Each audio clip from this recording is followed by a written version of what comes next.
Nosso palestrante de hoje é o Sr. Roberto. Irá nos falar, é a primeira vez que o Sr. Roberto vai palestrar aqui. Vai nos falar sobre as colônias espirituais, um material muito interessante.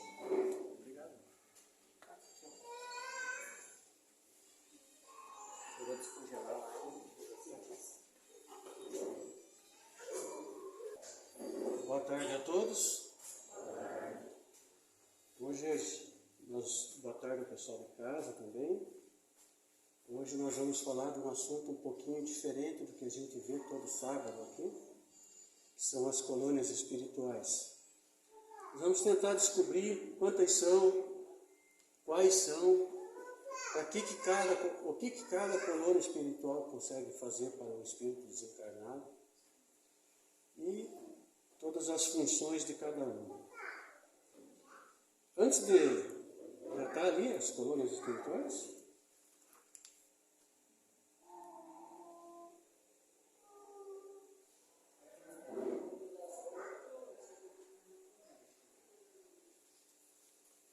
bom, elas são denominadas como colônias espirituais, também cidade espiritual, ou mundos transitórios. São as três denominações que nós temos para as colônias espirituais. Vocês podem ver ali já. Mas antes de nós entrarmos nesse tema propriamente dito, nós temos algumas considerações para fazer. Por exemplo, tudo que nós vamos falar aqui são de possibilidades. Não quer dizer que cada colônia espiritual vai receber um de nós. Isso tudo a gente vai ver o porquê daqui para frente. Por exemplo, vejamos no Evangelho de João, seu capítulo 14, escrito lá entre os anos 60 e 90 depois de Cristo. Ele diz: na casa de meu pai há muitos aposentos. Isso lá, 60 a 90 depois de Cristo. No Evangelho segundo o Espiritismo, seu capítulo 3, encontramos alguma coisa muito parecida, que diz, isso foi editado em 1863, há muitas moradas na casa de meu pai. Tem alguma parecência nas duas. No Livro dos Espíritos, na questão 55, Allan Kardec pergunta para a espiritualidade: todos os globos que circulam o espaço são habitados? E a resposta é sim, todos os globos são habitados.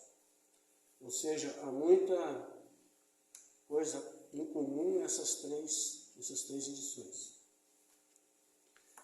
Como já ouvimos falar muito dessas afirmativas, de muitas moradas na casa do Pai, e agora estamos no Evangelho de João, que diz que tem muitos aposentos, e como todos nós somos espíritos imortais, já tivemos outras vidas, e com certeza teremos mais algumas, temos algumas dúvidas.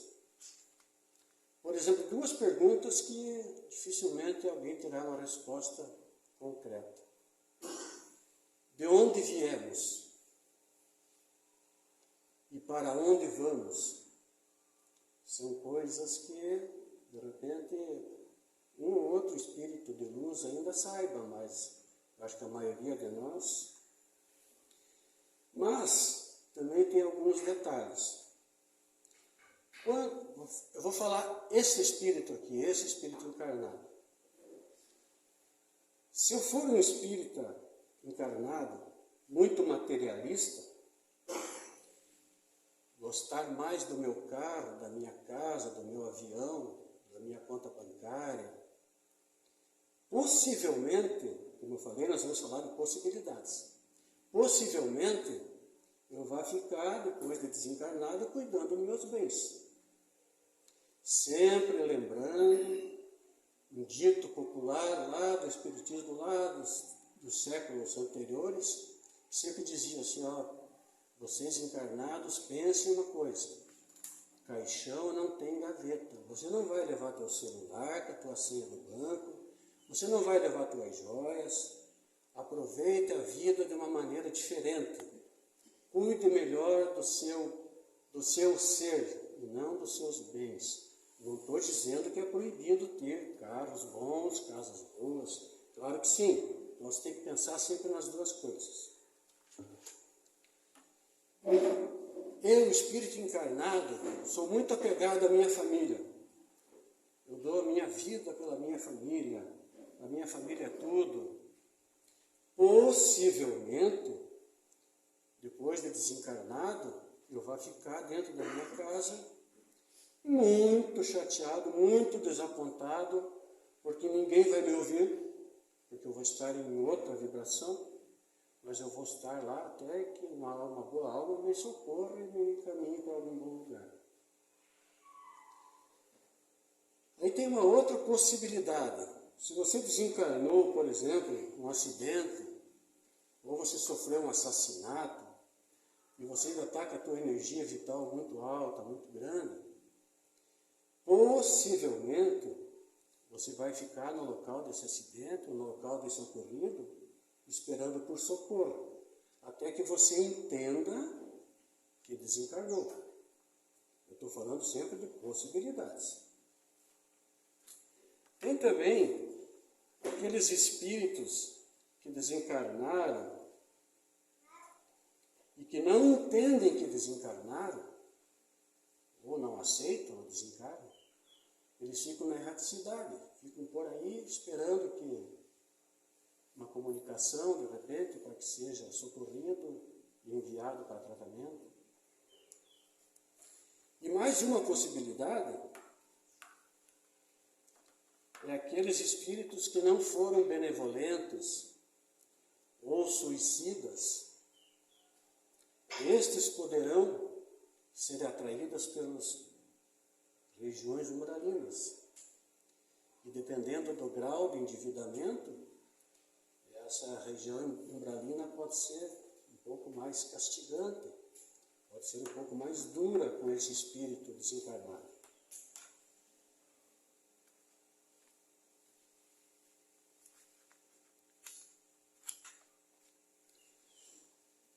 Nós seremos atraídos para as colônias espirituais, que é o nosso tema de hoje, conforme o nosso grau de adiantamento moral ou pela nossa afinidade. O adiantamento moral é o que sempre se prega na maioria das palestras, que é aquela revisão interna, você aplicar bastante o perdão, a benevolência. Tudo isso faz com que você tenha um adiantamento moral, não só dentro do espiritismo, mas também aí fora. Isso faz com que você seja muito bem atraído no final. E também sabemos que podemos ter um desencarne tranquilo, mais ou menos, né? Porque neste momento nós sabemos que lá do outro lado nós nos sentiremos mais acolhidos, principalmente se nós formos por uma colônia espiritual, que nós vamos ver a seguir, que teve diversos tipos, diversos tratamentos. Esses locais poderão ser de imediato as colônias espirituais, que veremos a seguir. As colônias espirituais são de diversos tipos. Por exemplo, nós temos as socorristas, as correcionais, o estudo e desenvolvimento das artes, pesquisas no conhecimento científico e entre tantas outras. É o lugar onde vivem os espíritos após o desencarne. Óbvio, a gente já falou sobre isso. Onde os espíritos trabalham, mandam mensagem espiritual aos encarnados, isso bem depois, com bastante merecimento, e recuperam e preparam sua encarnação novamente, e muitas outras tarefas. Então agora eu vou passar para vocês algumas das colônias espirituais. Vocês estão vendo aí no mapa do Brasil? Nós temos sobre o Brasil 58 colônias espirituais. Elas estão distribuídas no Brasil todo. Elas ficam mais ou menos a uns 50 quilômetros acima da nossa terra.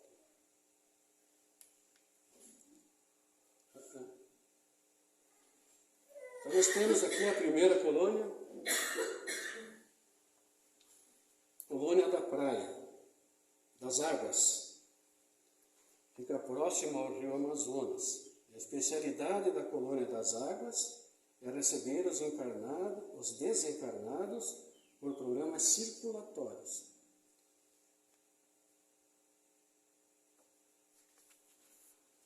Aí nós temos a colônia Amigos da Dor. Fica no norte de Minas Gerais, dá para visualizar bem no mapa isso? Realiza grande socorro a desencarnados, visto que os tarefeiros nas igrejas Santa Casa de Misericórdia em funções do ritual católico. Este é o principal dela. Colônia da Praia. Fica no sudeste do Espírito Santo. É voltado para atividades espirituais que atuam na ecologia terrena, no desenvolvimento de estudos e mantendo observação atuante no equilíbrio e no exercício do oceano. Colônia das Flores, essa a gente vai falar novamente depois também. É uma das maiores colônias espirituais. Ela inicia-se na parte central de Santa Catarina. Veja que essa colônia passa por Papanduva, Itaiópolis, Mafra, Rio Negro, Campo do Tenente, Quitandinha, Lapa e vai até no estado de São Paulo. Ou seja, ela está aqui acima do nosso. Morada do Sol. Localiza-se na parte leste do Brasil, estendendo-se do norte da Bahia, próximo de Altamira. Esta colônia também coordena um trabalho de equipes espalhadas pelo planeta, ou seja, ela é bem ampla, ela tem uma função bem geral. Raios do Amanhecer. Localiza-se na parte central do planeta, acompanhando a linha imaginária do Equador.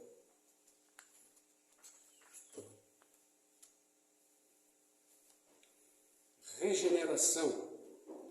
Localiza-se nas proximidades de Goiânia e trabalha também na recuperação dos espíritos mutilados pelo perispírito.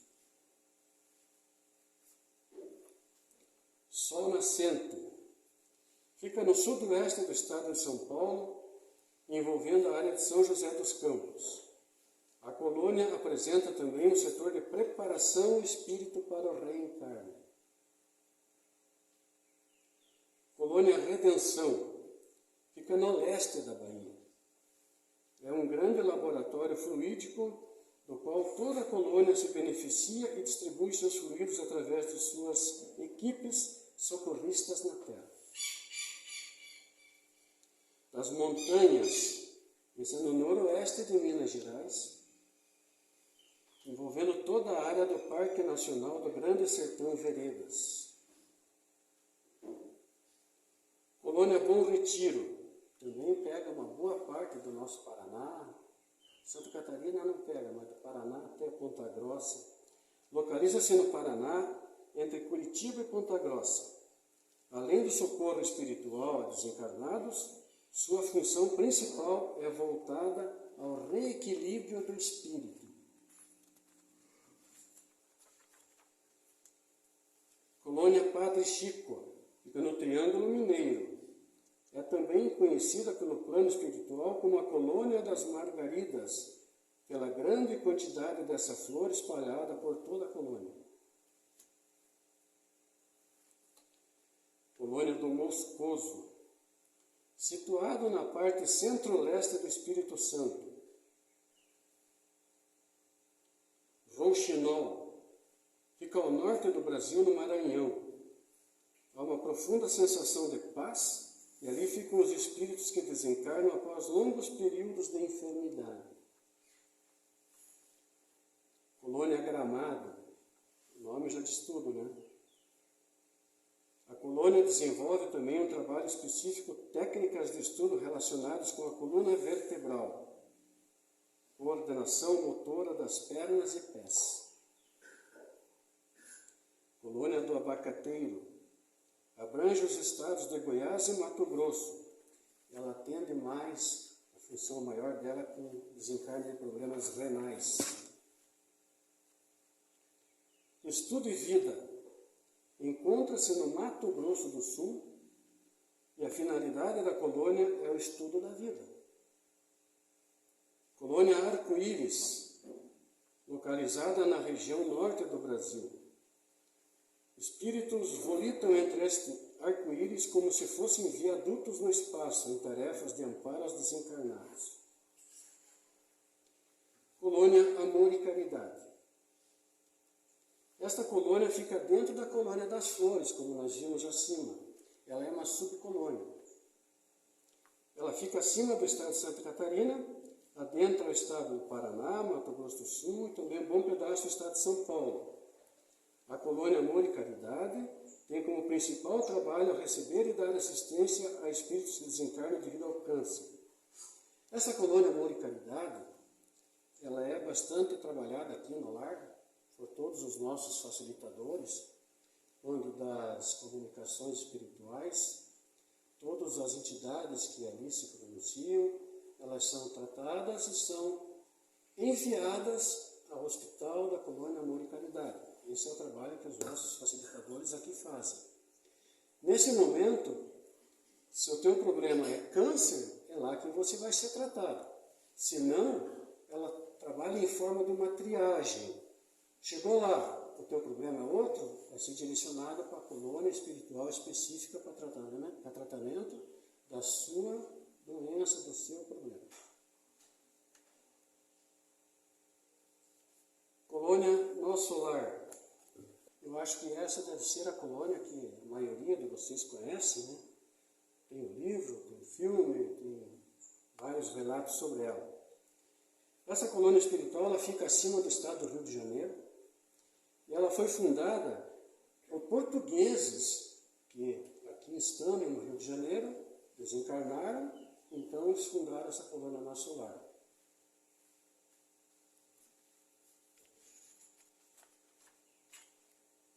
Então, aí algumas das 58 colônias espirituais que existem sobre o Brasil. Sabemos também que tem colônias dentro de outras, como é o caso da colônia Amor e Caridade, que fica acima da colônia das Flores.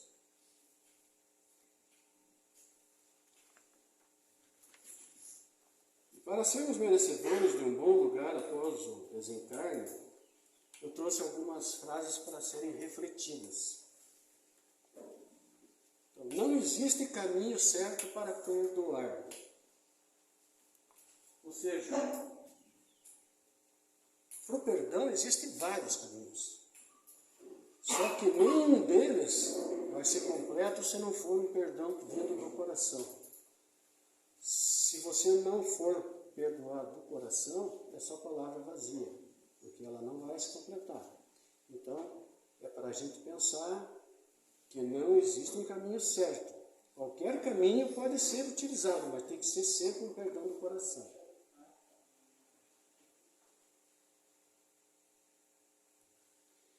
Outra, não existe caminho certo para acreditar em si mesmo. Ou seja, ninguém manda em ninguém.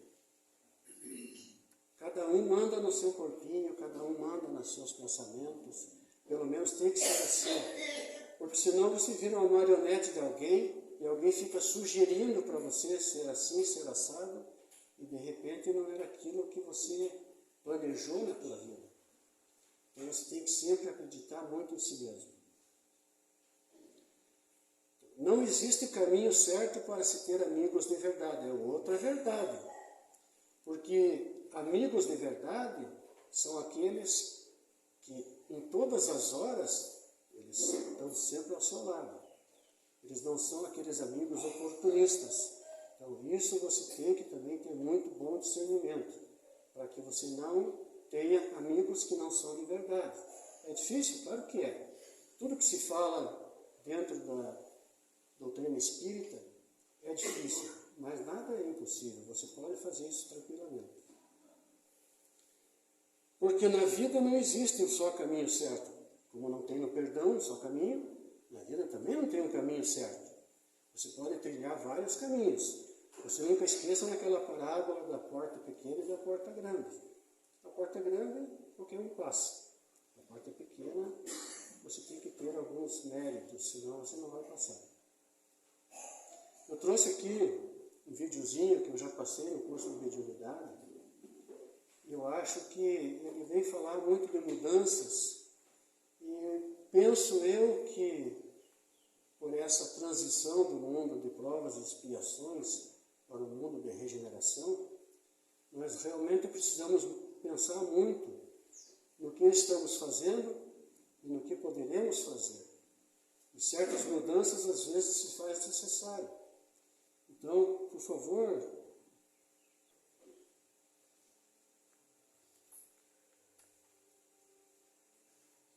sobre mudar, eu acredito muito que basta existir para mudar.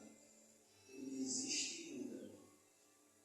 Meu poema de hoje diz: é preciso mudar. Caminhe por outra rua, mude os móveis do lugar, use aquela roupa velha, na pressa, pode esperar. Corte, pinte seu cabelo, sem seguir nenhum roteiro, pois é preciso mudar. Minha parede na sala sem medo de se sujar, decore a lasanha, a coxinha sem culpa por engordar. Frequente novos lugares e respire novos ares, pois é preciso mudar. Escreva uma carta à mão, esqueça o celular, visite alguém que faz tempo que não vem visitar. Fale mais, digite menos, construa em novos terrenos, pois é preciso mudar. Aprenda uma nova língua, talvez volte a estudar. Tome mais banhos de chuva, deixe a vida lhe banhar. Mude muros e barreiras, crie novas brincadeiras, pois é preciso mudar. Meu povo, a mudança, até na dor, basta a gente observar.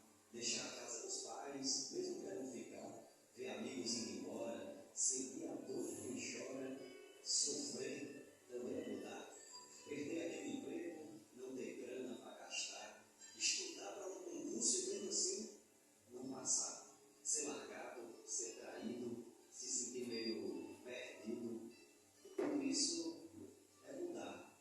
Enfim, o vento que às vezes leva, até mesmo o vento que traz, leva o velho, traz o novo, se renova, se refaz, transforma agito em sossego, desconforto em aconchego e faz a guerra virar paz. A vida, o mundo, o tempo, nos muda no tempo e criança, modifica nossos sonhos, renova nossa esperança, e a mudança mais feroz, fazendo um clube de nós, um dia virar lembrança. O tempo é um piloto doido que gosta de acelerar, não vê placas nem sinais e sempre vai avançar, modificando o sentido, faz viver virar vivido.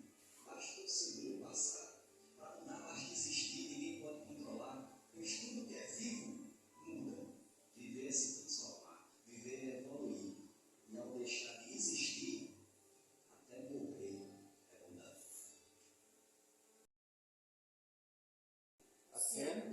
até morrer é mudar. Mas nós podemos mudar antes de desencarnar.